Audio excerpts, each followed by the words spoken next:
Hello everyone, Assalamualaikum warahmatullahi wabarakatuh.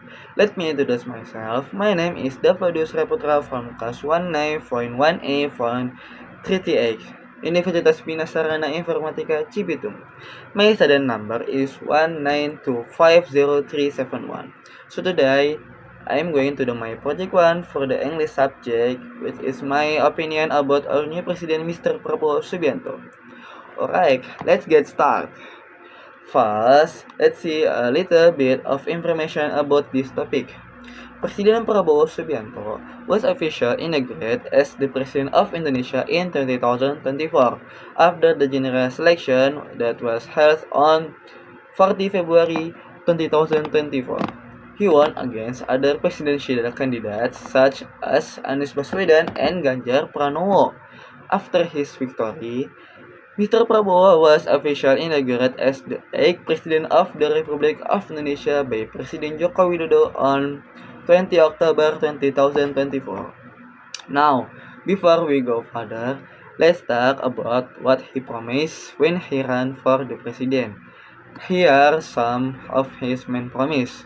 And first, free nutrition meals, and two, free health checkups, and three, building hospital and improving school, and four, nutritional food storage program, five, social welfare card program, six, village and housing infrastructure development, and seven, economic grow up to 8%. But we're not going to talk about of them. We'll just focus on one of the most talked about program right now, which is the nutrition meal program. So, what exactly in this program?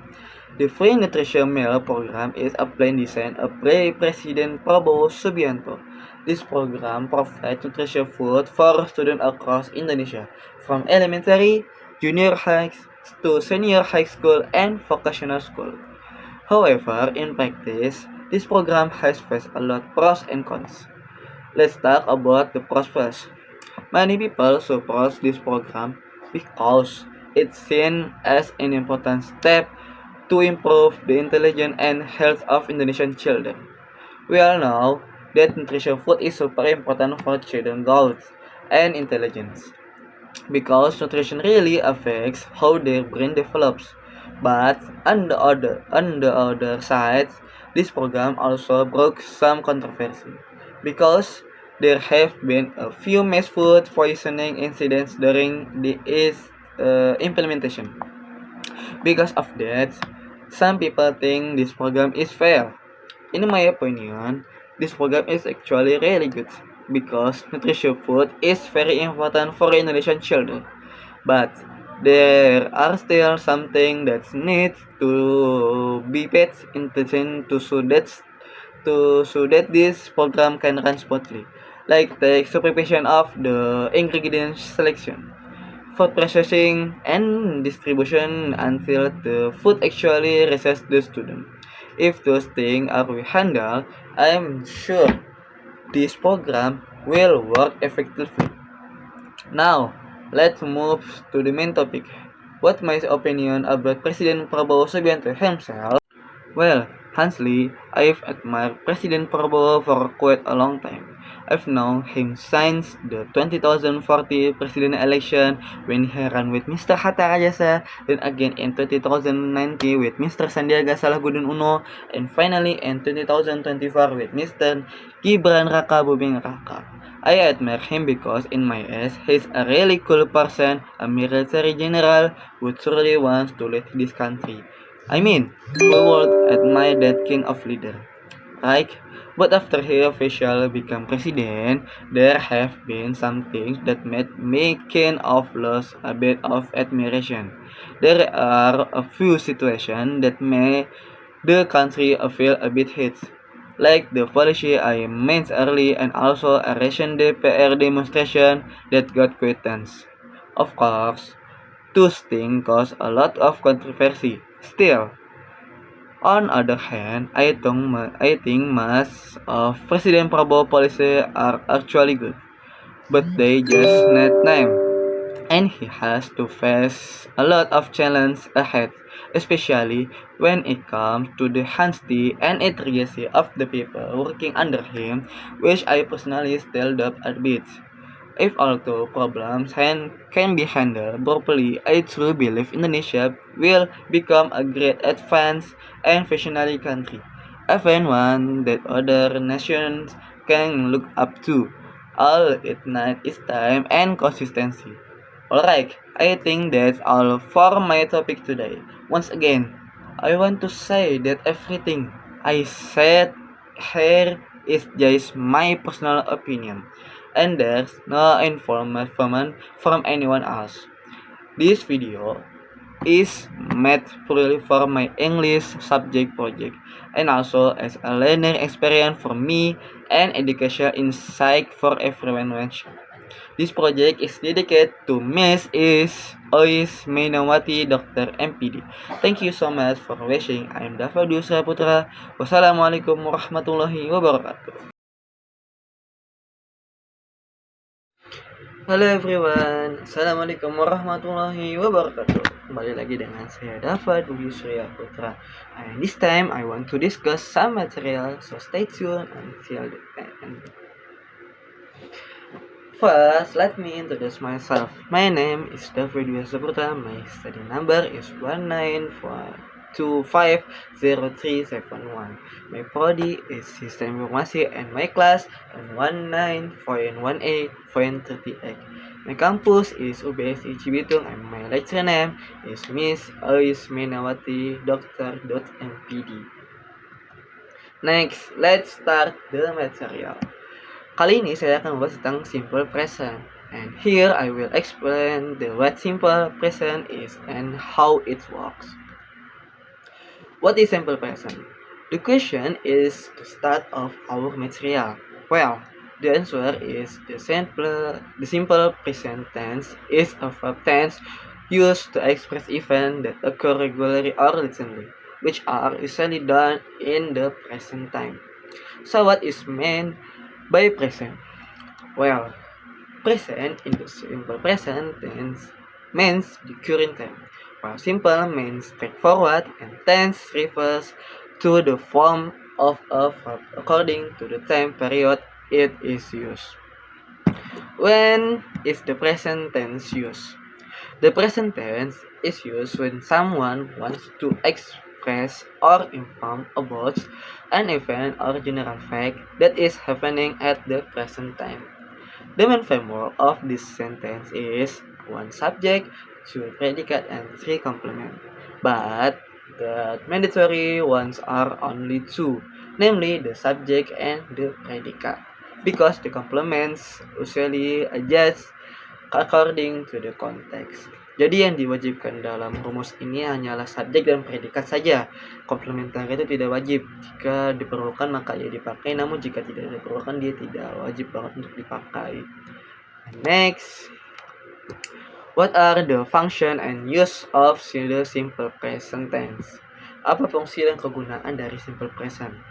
Yang pertama, general truth or generalization or facts. Well, what is meant here is the truth that cannot be disputed, such as to state concrete things. Example, the sunrise in the east.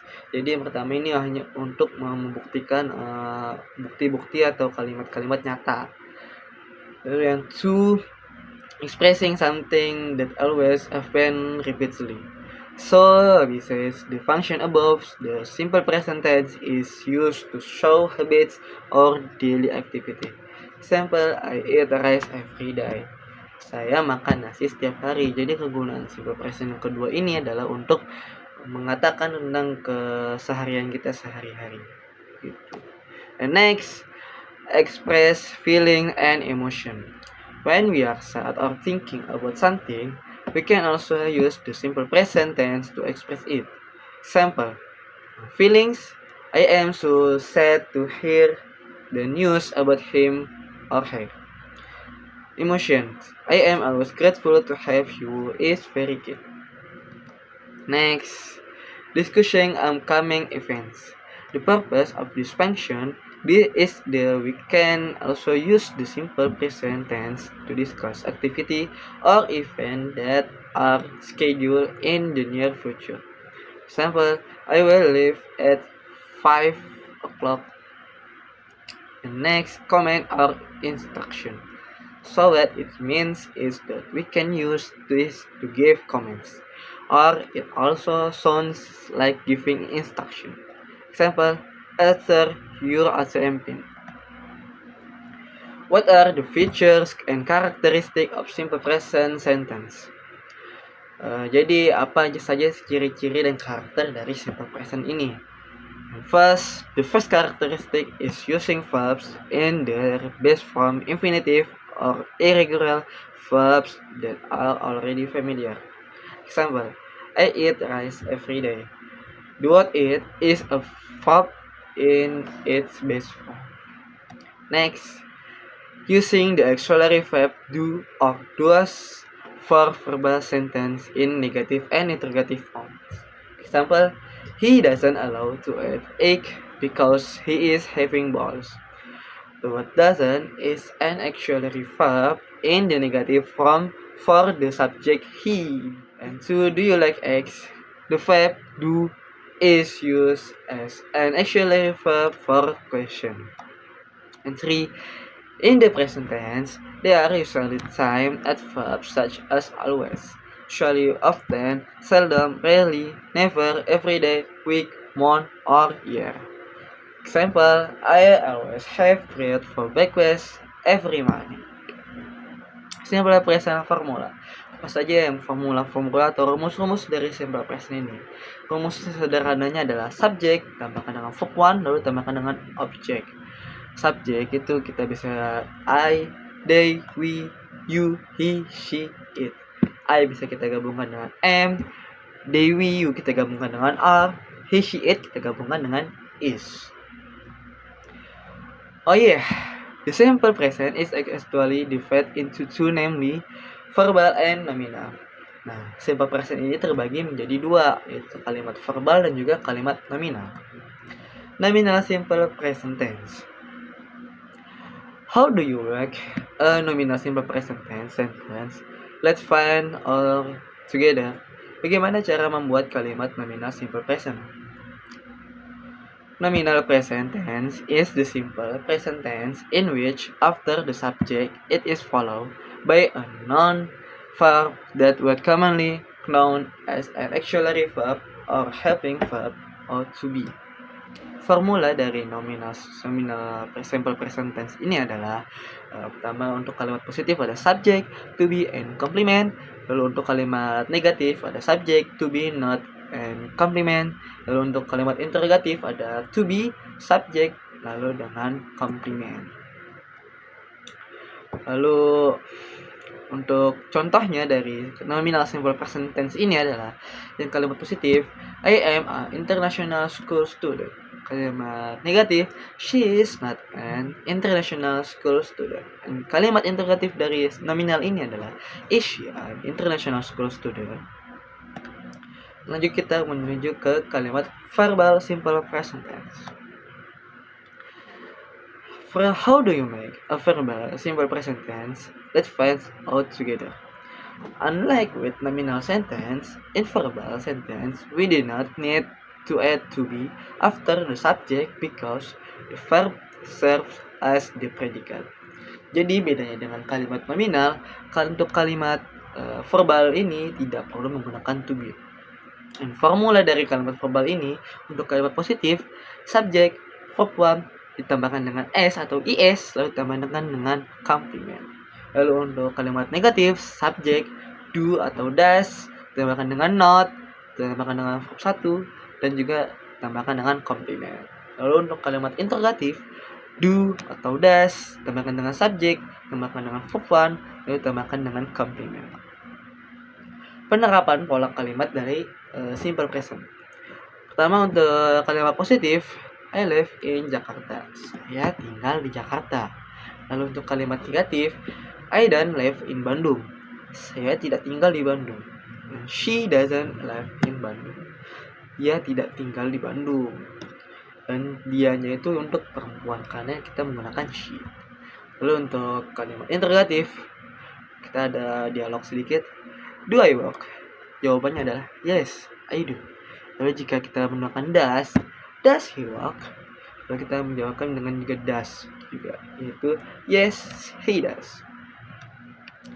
Oke, sekian dari materi saya pada kali ini. Don and thank you for this time. Tugas ini saya tujukan kepada Miss Ais Minawati Dr.MP. Terima kasih. Assalamualaikum warahmatullahi wabarakatuh.